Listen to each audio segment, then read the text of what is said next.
To Notre Dame's Pro Day, which just concluded. I'm joined with Todd McShay and, of course, Manti Te'o, who I just overheard say, I can go back to being human again. Phew, I finally got this over. Listen, Todd McShay had you at a 4.75 and a 4.71 in that 40. I have a fast clock, though. Yes, fast twitch thumbs, okay? How did you feel about how you performed today? I think I did pretty good. I felt good out there. You know, it's good to be back home and with guys that I spent the last 4 years with, and so it's definitely a great comfort level there. And whenever you're comfortable and relaxed, good things tend to happen. So you improved the 40 time. What did you do between the combine and today in order to come out and perform better and have faster times? Just focus on things that needed to be corrected, and obviously that I wanted to improve on my 40 time, and I spent a lot of time doing that. I was pleased with the way I did my 5.25 and my L cone at the combine, so I didn't have to focus on that so much. All that attention was now on my 40, and I think that I'm very pleased with what I did today. How do you feel about the speed that you need to have at the NFL level to contend with the talent positions at the pro level when it comes to getting out to the edge, shutting the blockers on the offensive line and the tight ends as well? How do I feel about my speed? I think, I'm getting there. Obviously, I have a lot of work to do, but I think, I'm in a great spot right now. And a lot of the speed in the next level comes from not really, your physical speed, but your mental and your mental preparation going into a game, studying film, knowing how to anticipate, using your instincts, and that adds to your speed as well. So it should be good. When I evaluate you on tape, I see a player that his instincts are better than everyone else on the defense, consistently diagnosing plays quicker, can play sideline to sideline. I was a little surprised, to be honest with you, when you ran in the 4.8s. I thought your time today at 4.71 lined up a lot better. One area I think you can improve, taking on blockers, a little bit against Michigan State, a little bit against Alabama. What do you do there's nothing you can do to prove between now and the draft. What do you do as a football player to try to get better so that becomes an area of strength in the NFL, or at least not a weakness? Yeah, you work on it. Same thing with anything you want to get better at. You got to work on it. You can't sit in the living room and say, oh, I want to improve me, my block shedding, and just pray and you're happy. You got to put in the work in order for it to happen. So every coach that I met with, and my coach over here, I asked him, hey, can you teach me techniques, teach me how better to shed blocks. And, that's something that I'm going to work on with whatever team I go to, and the guys there, the veterans, just watching, learning, repping it out, and, through repetition, usually you improve. We've never spent as much time on a linebacker, I don't think, in the NFL draft, so it's a positive. We get a different position besides quarterback.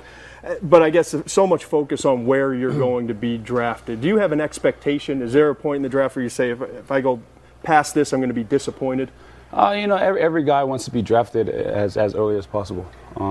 But for me, to be honest with you, as long as I get drafted somewhere, just get me on the football field and let me perform and let me do what I do. I have confidence in my ability to play football, and it doesn't matter what color I'm wearing. I'm going to perform and do whatever it takes to help that team win.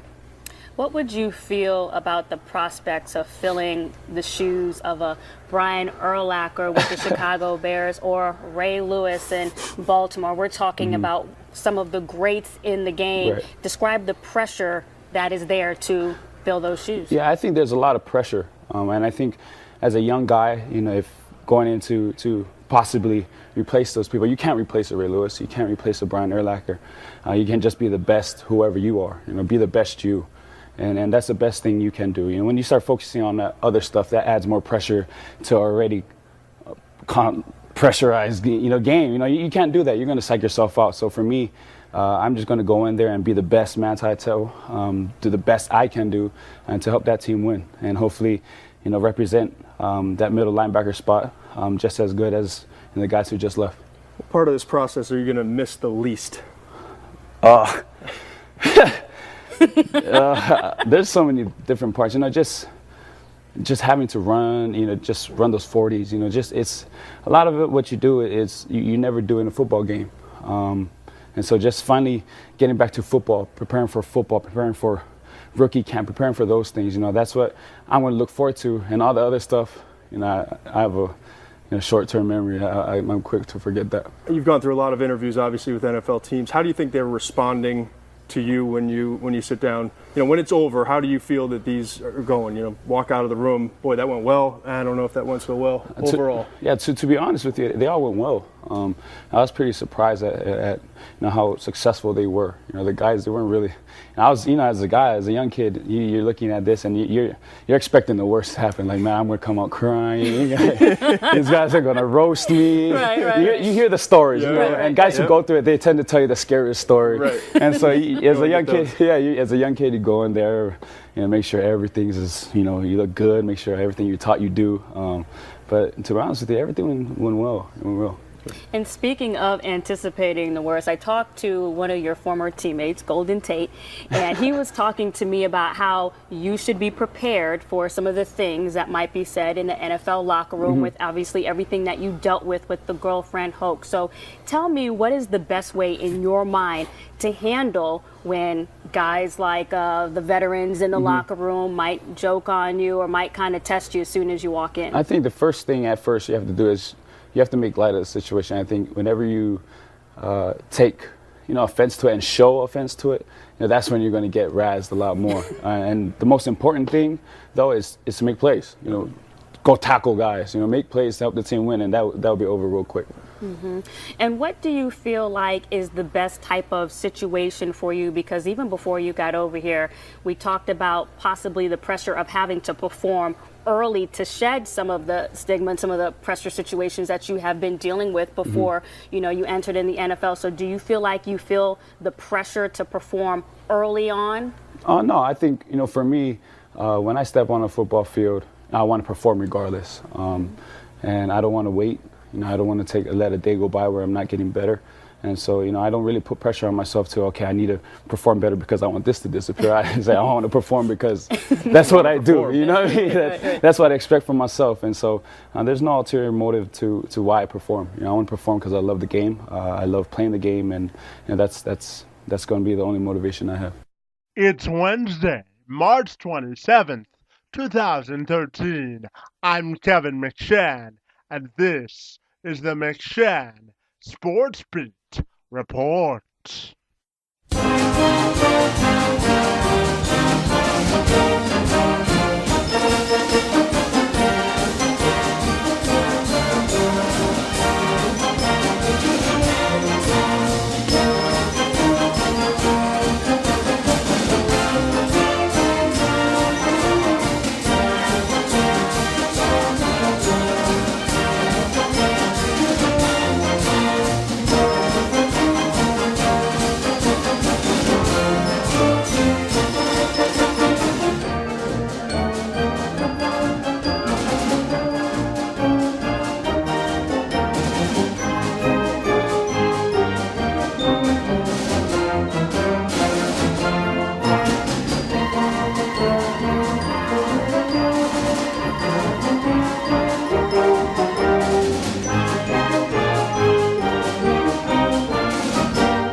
Being judged on your athletic ability, performance, and acumen can prove to be a difficult proposition to encounter if your personal life is swirling in controversy. However, on Tuesday, Notre Dame linebacker Manti Te'o took his best shot of receiving an objective and unbiased opinion on his capabilities on a football field as he participated in Notre Dame's Pro Day for all the scouts to see, attempting to turn over a new leaf and begin the next chapter of his professional life with the girlfriend hoax firmly behind him.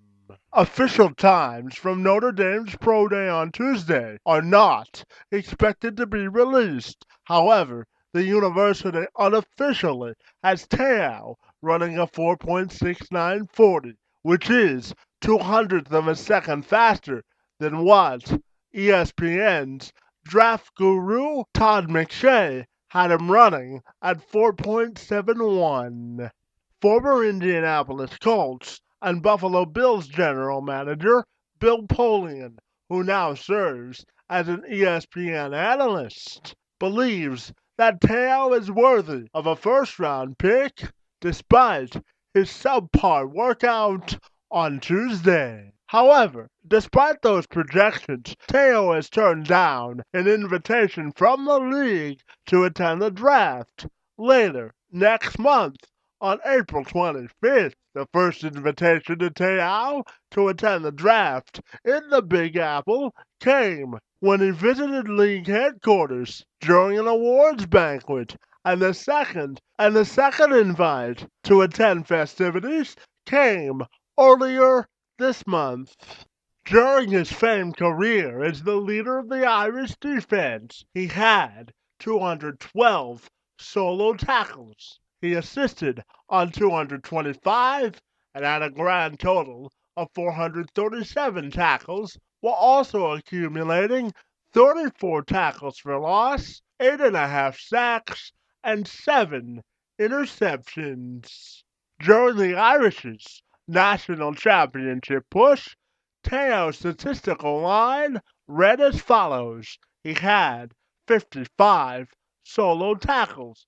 He assisted on 58, giving him a grand total of 113. He had 5.5 tackles for loss. He posted 1.5 sacks and 7 interceptions. Despite his outstanding senior season at Notre Dame, the 2012 Bronko Nagurski winner, an award given to the nation's top defensive player in college football, is still receiving scrutiny over a revelation involving him and a fake girlfriend, and not to mention his subpar performance against the Alabama Crimson Tide in the 2012 Discover BCS National Championship game. Te'o has said he's already met with some NFL teams and plans to meet with more, and each individual team has a different level of interest in exploring the girlfriend-related hoax. Mel Kiper Jr. and Todd McShay of ESPN NFL draft fame recently took some time to discuss whether or not the fake girlfriend fiasco will have a significant negative impact on Te'o's draft status. Try and digest the controversy on this other topic leading up to the draft surrounding Manti Te'o. He looked like a top 10 pick back in December, but now, Mel, you have him going 13th to the Buccaneers. Todd, you have him going 20th to the Bears. So we got to bring this up. Is this a direct result of the hoax or something else, Mel?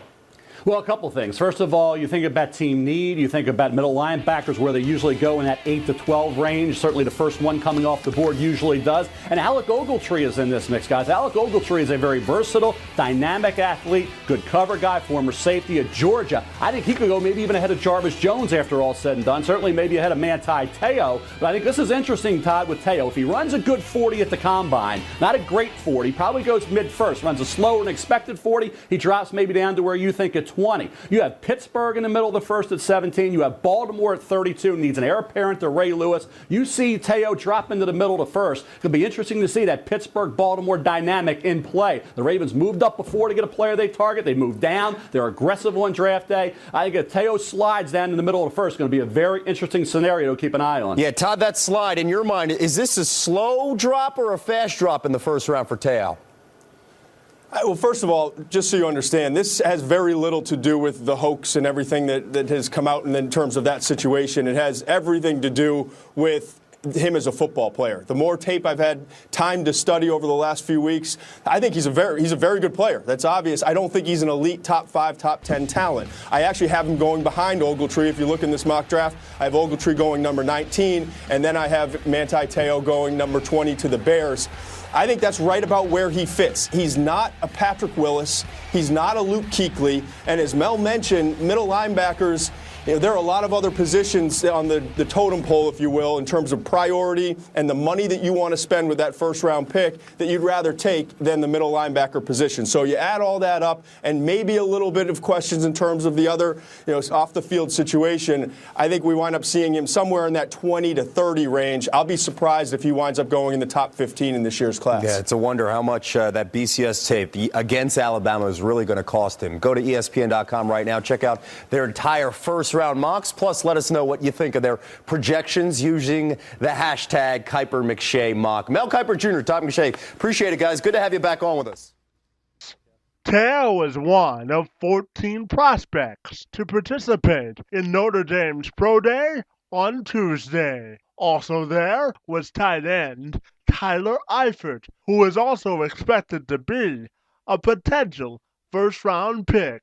Eifert did not duplicate any of the things he did at the Combine, but did participate in positional drills. The two worked out together in Florida this offseason, and Te'o thanked his former teammate for his support while he was going through the difficult process of answering questions about the girlfriend hoax. Mike and Mike in the Morning of ESPN Radio also took up the subject of Te'o's Pro Day performance on Tuesday. But certainly, as was all over SportsCenter, and everybody was talking about Manti Te'o, because at the Combine, he ran that 4.840, which certainly was not a very fast 40. And that was and it was all in alphabetical order there when they run the 40s. Everybody, and their strength coach, Coach Longo, just calls out the name. And I mean, all the scouts are all timing, but they're there to watch different players. And when Manti's name got called to run that 40, I mean, every eye in the place was obviously there, and every stopwatch was there as well. And he improved it. 4.82 to a 4. I think he ran one was a 4.71, one was a 4.75. I mean, put these times in perspective for people, because that could mean anything. It's a blink of an eye. A tenth. That's what it sounds like to me. I mean, how is it possible? Here's the question. Answer this for a lay person. And I know you're not a particular believer in, as you call it, the underwear Olympics or whatever it is. Right. Your father always used to say, I remember him saying once to me, they don't put the bench press on the 50-yard line. Right. But, I mean, to me, how much difference can it possibly make if a guy runs a 4.8 or a 4.7? If you're covering a guy, and it's straight ahead speed. Tenth of a second could be the ball, your hand getting on the ball or not getting on the ball. A tenth of a second when you're covering. What, once a season? I mean, how many times is that the difference? I don't know. If you're playing a cover 2 defense, how many times are you doing a dead sprint in the middle of the field? Well, I understand if it's a second. I understand if you ran a 5.7 versus a 4.7. A tenth in certain situations can make a difference. But see, I don't look at the 40 as much as others do as well, because it's a straight line 40, and rarely, unless you're a wide receiver, are you running a straight line 40. Even DBs who get time in the 40, they're running a lot of their times backward or swiveling their hips. So I'm not a huge, I don't buy into that an awful lot. But others do. And he's quicker than he is fast. And he is instinctual. As I said all along, his issues are going to have been when guys get to him. When blockers get to him, shedding those blockers. He shoots a gap well, goes behind a block well, goes sideline to sideline well, but it's when guys get on him. So the defense he's in, wherever he's going to go, whether it's some say the Giants at 19 or Baltimore at 32 or wherever, will be a defense where that D-line is going to be important to him, and he's going to just have to learn to play better. I'll give you a difference. A guy like Patrick Willis. Yeah. I was doing college games when Patrick Willis came out. And Mississippi, right? Mississippi. And one of Patrick Willis's strengths, and Patrick Willis is basically the same size. He's 6 foot, like 242. Now, he's cut up certainly more than Manti is, and he's been in the league, obviously, for a while, and one of the best in the league. But one of his strengths was he would shiver an O-lineman. I mean, an O-lineman came in, and he would pop him either with his hands or with his form. Bottom line, he would take on a block, beat a block, and make the play. And that's what you're saying Te'o doesn't do. He doesn't do that as well. Certainly not as well, and he struggles with that, and he'll be the first to admit it. And it's something you have to work on, but it's something you can only really work on when you're working on it. But my point is, 4-8 versus 4-7 doesn't have anything to do with that. Well, no, that does, but there's also then the talk of coverage, pass coverage. Are you a 3-down linebacker? Can you cover the middle of the field? Can you stay? Look, what is a world we're turning into now? A 2 tight end world. And usually one of those tight ends is what? Really fast. Tyler Eifert, who's going to be probably the first tight end picked, I think he ran a 4.5 or a 4.6 40. Well, Manti, so you have to be able to run is going to have to cover guys like Tyler Eifert. You know, one runs a 4.8, one runs a 4.5. Now, again, that's straight line speed, but there are instances when you got to cover a guy, you're going to need some speed to do it. And if that's the case, if you get a man up on a guy who's faster, Vernon Davis is a tight end who have to get covered by linebackers. If you're not very fast, what does he run? Oh, he ran like a 4.4. He was ridiculous. He's a freakish athlete. 2 things on Te'o, or 2 reasons why he's doing the right thing. He's not going to New York for the draft. Right move. There are 2 reasons, in my view, why it's the right move. What to you, why is it the right move? Well, first, you're not sure where he's going to go. That's the thing. I mean, you know, if you're that top 10 pick, I get it. If you're 19 to 32, could you possibly fall out of the first round? Which now means you don't even get drafted that day. You don't want to be sitting there. I agree. Here's Mel Kiper on where he might go. I asked the NFL teams. I don't have a pick. So it's the NFL teams going to be deciding whether Manti Te'o is a first-round pick or not. And the ones that I spoke to said his interviews were off the charts. On a scale of 1 to 10, they were a 15. So they asked the questions that needed to be asked. They got the answers that they wanted, and they preferred and they needed to have. Yes. So whatever Manti Te'o said in those interviews was the right thing. It showed those teams he can be your consummate leader moving forward, and that's why right now he's an established first-round pick. So that first-round pick. But he's not guaranteed to be a first-round pick. No. And even so, most of the guys who were there are going to go first, second, fourth. Now you're going 28th. Yeah. That's a horrible guy to be. These guys are mostly in the teens that are going to be there. So if you're waiting for that stuff. And he doesn't need to sit there and then be asked about the whole Well, that's going to be, I'm going to get to next. The biggest reason he shouldn't go there is, Mike, who's there? Who's at the draft? You and I have been there a million times. Everybody? Who's everybody? And not just scouts and players. Who's there? Oh, networks? Fans. Can you imagine what he's going to hear from the fans? Now, wherever he gets drafted, okay, and I've said this many times, wherever a guy gets drafted, I remember saying this to Aaron Rodgers. Aaron Rodgers fell like a stone. Yes, remember? he did. I mean, obviously he's had the last laugh to the nth degree. But, I mean, he was one of those guys that fell and ultimately went 21st or 22nd, whatever it was, to Green Bay. And we were hosting the draft on ESPN Radio, and he came over, and he was so disheveled. Yes, he was. He was so devastated. Yep. I remember saying to him, it's certainly not my place to say it, but I couldn't help it. My human compassion came out. And I said, it is a great honor to be selected in the first round of the NFL draft. Right. This is going to be a great night for him. Yes, it is. He does not need to be listening to all the drunk people sitting out there who are going to be yelling unimaginable fake girlfriend stuff. Be with his family and friends and get the phone call. And then the next thing he'll have to deal with, and he's talked about it, and he's talking about it in the right way, is when he gets to that team, he's going to, get ribbed about it, is to just play ball and have a sense of humor about it. And that's the way he's going to need to deal with it all. NFL Network's draft analyst, Mike Mayock, also took some time to stop by the set of NFL AM to share his expectations of Te'o's future in the NFL, and he also had an opportunity to catch up with the former Notre Dame star after his pro day. Let's continue on the path to prime time and bring in the aforementioned Mike Mayock, who is in South Bend. Good morning, Mike. Thanks for waking up so early to join us. My pleasure, Nicole. Okay, so what are you hoping to see from Te'o later today? Number one, I think he wants to improve that 40 time, but he is what he is. I mean, he ran 4.82 at the combine. I would expect to see him today somewhere in that 4.75 to 4.8 range. However, at the end of the day, you either like this kid and you believe he's a 3-down linebacker and hence worthy of first-round pick, or you don't. So I don't think whether or not he runs 4.8 or 4.78 matters as much. I think what really matters is what the tape looks like and how he looks dropping in the linebacker drills, especially into pass coverage. Mike, to that point, Manti Te'o has got a tremendous body of work. You've covered him for years. Is there anything more besides the 40 time or those drops that need to be sorted out about his game? The only thing for me, and this is, I mentioned it a minute ago, and that is, if you believe in the kid, you believe that he's a 3-down thumper that can also play in the pass game, and that's the key. The NFL is becoming a pass-first league, and it's not like I'm a first and second down linebacker and you're going to pull me out on your sub package. If you're going to put a first-round pick on Manti Te'o, you better believe he's going to stay on the field.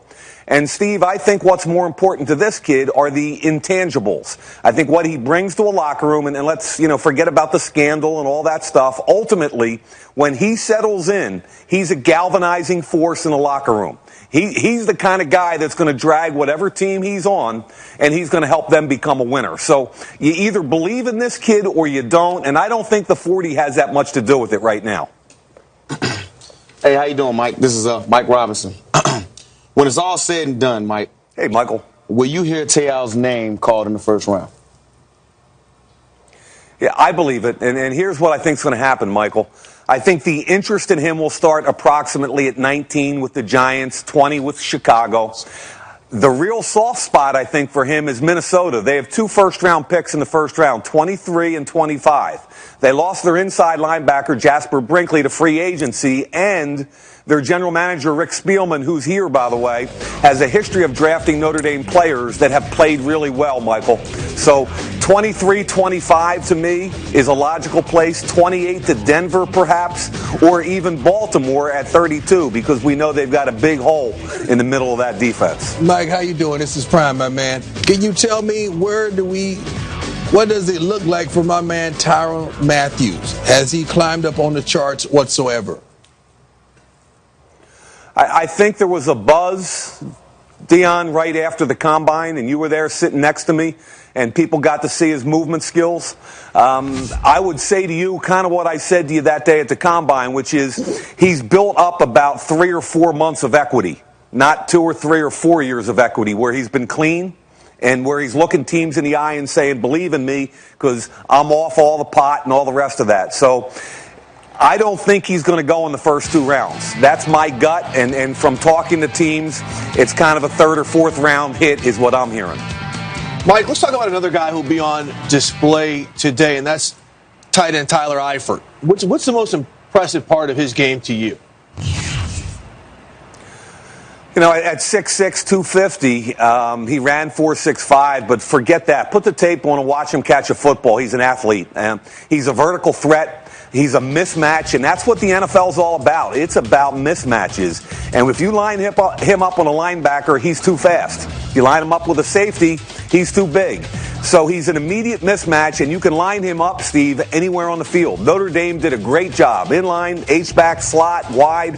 So a smart NFL offensive coordinator with a good quarterback will take advantage of this kid's athletic upside. The one other thing I want to mention is the most important day for any kid out here is their safety, Zeke Mata. I put a 3rd-round grade on the kid, and he ran 4.82 at the combine. If he runs 4.6, 4.65, he's the kid that's going to make a bunch of money today. Mike, still talking about the tight ends. How does Tyler compare to the last big-time tight end to come out of Notre Dame, a Pro Bowler last year, and Kyle Rudolph? Yeah, completely different people, different body types. Kyle Rudolph was a great high school basketball player that's now a 270-pound tight end with great hands. Now, he's a better blocker than Tyler Eifert. He's bigger frame, wonderful hands, but he can't get vertical the way Eifert can. Eifert is Eifert's way faster. I can't think of the word. Eifert's way faster. So Eifert's a better athlete, can get vertical, whereas Kyle Rudolph is more of a possession guy in the short and intermediate areas. All right, Mike. Greyhound. That's the word I was looking for. Greyhound. There you go. Got it. You've never been on a Greyhound. That's the word I wanted. See, we accept missing words so early in the morning. We know you have a long day, Mike, so thank you for starting your day with us here on NFL AM. Now, the last time I saw you, we were at the Combine, You had spent 4 exhausting days, and on the final day, you were kind enough to come up to our booth and do an interview with us. Do you remember that? I remember that. You were so wiped out, you had trouble even talking, right? How do you feel now? I can talk now. You're energized. Yes, aren't you? I'm very happy. Obviously, I'm very pleased with the way I performed today. And I'm just excited it's over, and excited that I can start working on being a better football player. It's interesting because we were just talking off camera, and you were talking about since the day your bowl game was over, what this process has been, and share with people a little bit about what you shared with your younger teammates who might have to go with it in the future. Yeah, I try to share as much wisdom with the guys here, and I told them after the bowl game, how you guys went home and enjoyed a little bit. We went straight to training, and it goes with every person who wants to be in the NFL. It's the sacrifices you have to make. It's the things that you have to give up, and it's things that we're willing to give up. For days like this, where you get to come out here and take a step closer to your dream. Now, my opinion is that when I watch tape of you, like a lot of guys that were here today, I kind of think I know what you are, and I didn't care as much about your 40, okay? But that 40 gets kind of blown out of proportion nationally. Did you have a number in mind you thought you had to hit today? Were you putting pressure on yourself to hit a number, or did you just say, hey, it's going to be what it is? Yeah, I think I approached it today as just running. Coach Longo approached us before the workout and said, unconscious competence, don't think. You've been doing it. You've been running your whole life, and just go out there and run. When you tend to think too much, you psych yourself out. Think bad things happen, and so I just went out there and said, "Hey, just run. Run as fast as you can, and whatever the time says, that's what it says." Okay, last thing, and I say this to almost all the guys I interviewed. I want you to look in this camera, and I want you to tell every general manager and the head coach in the league what you're going to bring to their locker room. I think what I'm going to bring to the locker room is just somebody who loves the game, somebody who's dedicated to the game and works hard at it. I'm not the fastest, I'm not the strongest, but I make up for that with my work ethic, and that's what's going to carry me. That's what's continuing to carry me, and that's exactly what they're going to get. Watch the tape, right? Yeah.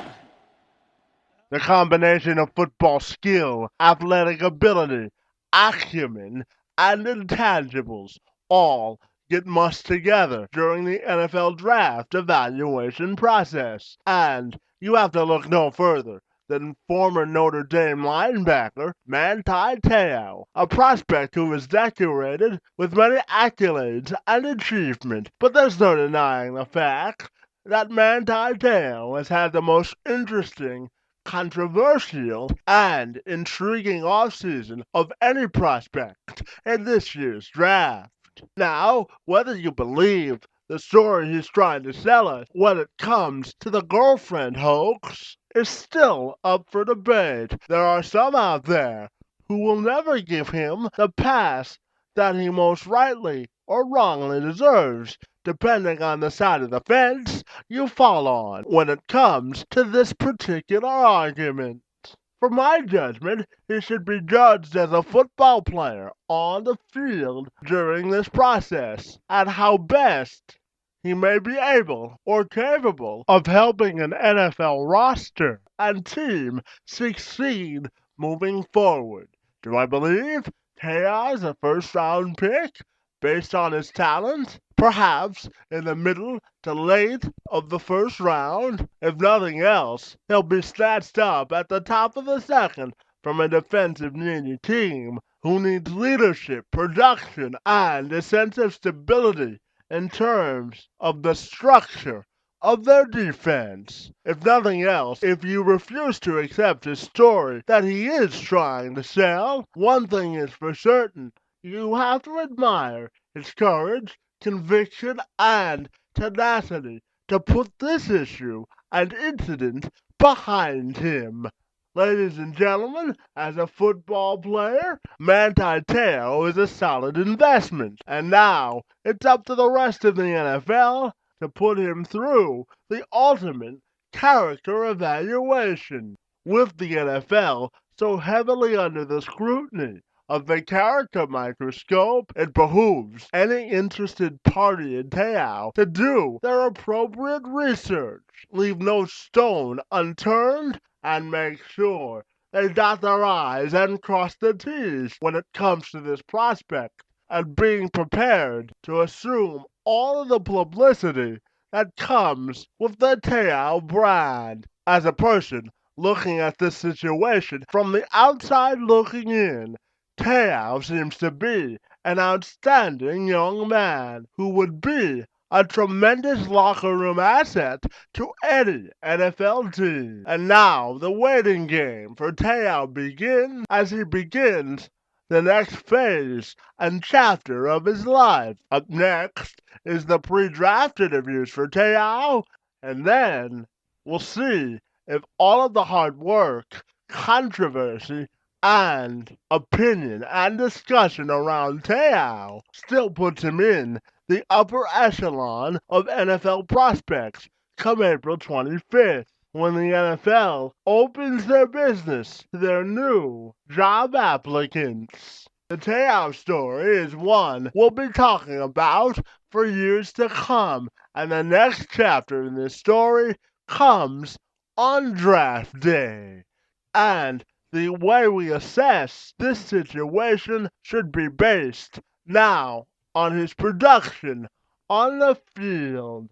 The next chapter in this story comes on draft day, and one thing is for sure, we'll all be watching. Kevin McShann, Sports Beat, reports.